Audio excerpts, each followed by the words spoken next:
Bonjour à toi, cher étudiant, chère étudiante. Alors, on se retrouve pour la suite de la correction du TD numéro 12 qui porte sur la géométrie dans l'espace. Je rappelle rapidement que la fiche d'exercice est disponible dans le lien qui est dans la description. Alors, dans cette vidéo-là, je ne vais pas vraiment faire de rappel sur la géométrie. J'en ai fait dans les vidéos précédentes. Ici, on a simplement besoin de quelques formules. Alors, je vais simplement rappeler ces quelques formules-là, puisque dans l'exercice qu'on va corriger, on a besoin de calculer la distance d'un point à A plan et la distance d'un point à une droite. Alors, comment faire? On dispose des formules du cours. Si je prends un plan P, alors je vais considérer une équation cartésienne, donc AX plus BY plus CZ plus D est égal à 0. Donc, si je considère le vecteur n de coordonnées ABC, c'est donc un vecteur qui sera normal au plan.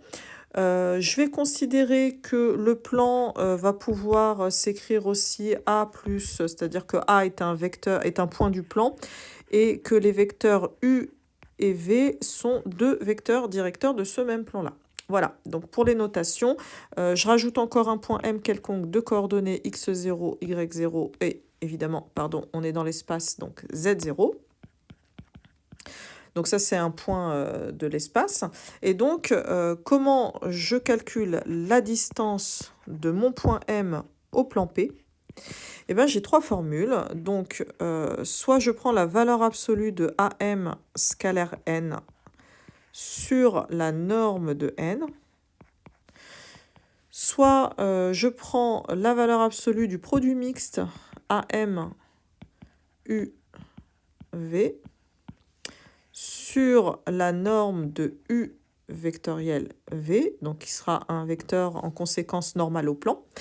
Et dernière possibilité, je vais m'appuyer sur l'équation cartésienne que j'écris AX0 plus AY0 plus CXZ0, pardon, plus D, donc en valeur absolue, sur la racine de A2 plus B2 plus C2, qui évidemment correspond à la norme de n. Alors, pareil, pour la distance d'un point à une droite quand je suis dans l'espace. Donc pour cela, je vais considérer la droite D. On va dire qu'il va passer aussi par le point A et deux vecteurs directeurs U. À ce moment-là, je dispose de la formule. La distance donc, de mon point M à la droite D qui va s'écrire la norme de AM vectoriel U sur la norme de U. Donc voilà pour ce qui est du rappel des formules. Donc il suffira, si on veut calculer la distance d'un point à une droite, de choisir la formule qui nous convient le mieux en fonction évidemment des données de l'énoncé. Alors justement, les données de l'énoncé, quelles sont-elles? Ici, on a un point A de coordonnées 1, 2, moins 1, et on voudrait calculer la distance de ce point-là au plan BCD, donc défini avec les points B, C et D dont on nous donne les coordonnées. Alors, comment faire? Bon, il y a plusieurs façons de faire. Ce qu'on va faire dans notre cas, c'est qu'on va commencer peut-être simplement par aller récupérer une équation cartésienne, puisque c'est assez rapide, du plan.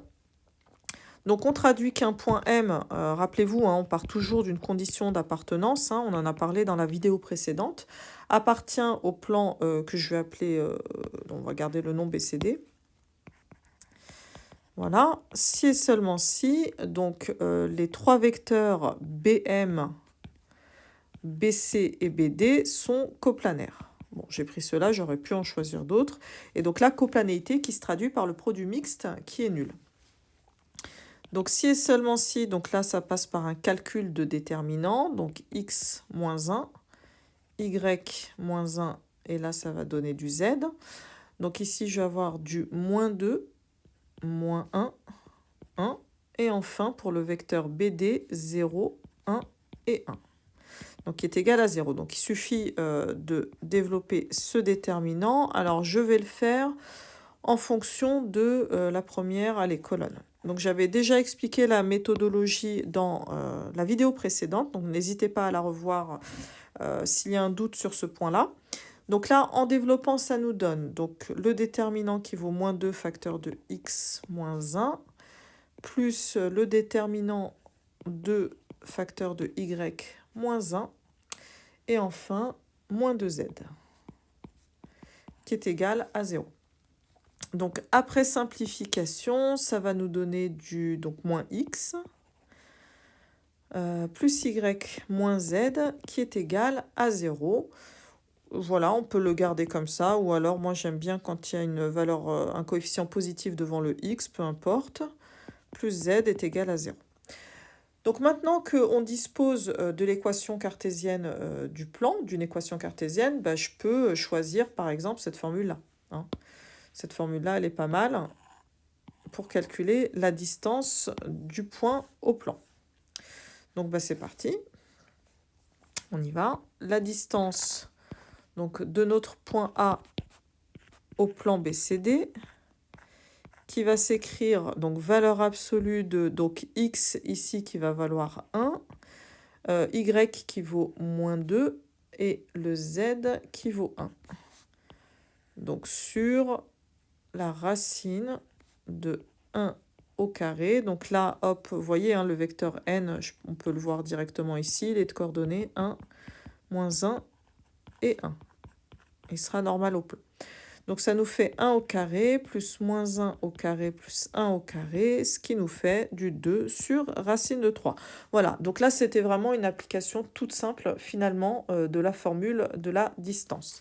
Alors pour la question numéro 2, donc on revient dessus, calculer la distance du point A à la droite.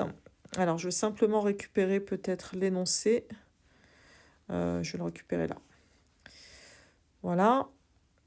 Pour l'avoir sous les yeux. Donc on est sur la question 2.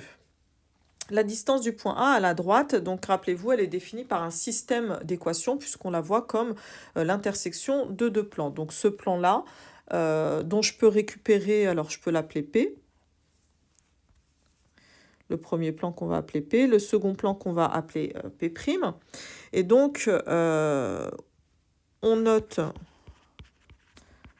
N, deux coordonnées, donc 1, 1, moins 2, qui sera un vecteur normal au plan P. De la même façon, je vais récupérer un vecteur normal au plan P'. Alors pourquoi est-ce que je fais ça? Simplement parce que dans la formule de la distance d'un point à une droite, vous avez vu que j'ai besoin de disposer d'un vecteur directeur de la droite. Et pour l'obtenir, il me suffira de faire n vectoriel n'. Alors le pourquoi du comment, je vous renvoie vraiment à la question, à la vidéo précédente où j'ai vraiment tout expliqué dans le rappel. Donc ici, simplement on applique. Donc orthogonale à B'. Donc, U qui sera égal à n vectoriel n'. Donc, je vais calculer tout de suite. Donc, ça va nous donner 1, 1, moins 2, vectoriel 2, moins 1, 1. Alors là, pareil, pour le calcul, je vous renvoie à la vidéo, alors pas précédente, mais celle d'avant encore, la première de la série qui porte sur la géométrie dans l'espace.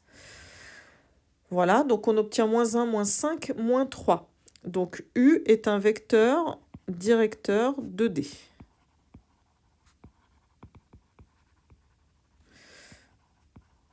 Voilà. Alors, il me manque aussi un point que je vais appeler B de D. Donc, pour le récupérer... Donc là, encore une fois, je vous rappelle qu'on a un système de deux équations à trois inconnues. Je vais donc avoir une inconnue qui pourra passer en paramètre. Ça veut dire que je peux fixer finalement une valeur, une des trois coordonnées. Donc moi, comme d'habitude, je vais fixer le z à 0. Donc je vais prendre b de coordonnées, xb, yb, et là, je pose zb est égal à 0, qui sera un point de la droite. Donc si c'est un point de la droite, donc évidemment ces coordonnées vérifient le système d'équations. Et je me retrouve à résoudre xb plus yb, donc moins 2 fois 0, moins 1 est égal à 0. Ici j'ai 2xb moins yb plus 1 est égal à 0. Alors là, je peux par exemple additionner pour récupérer les x.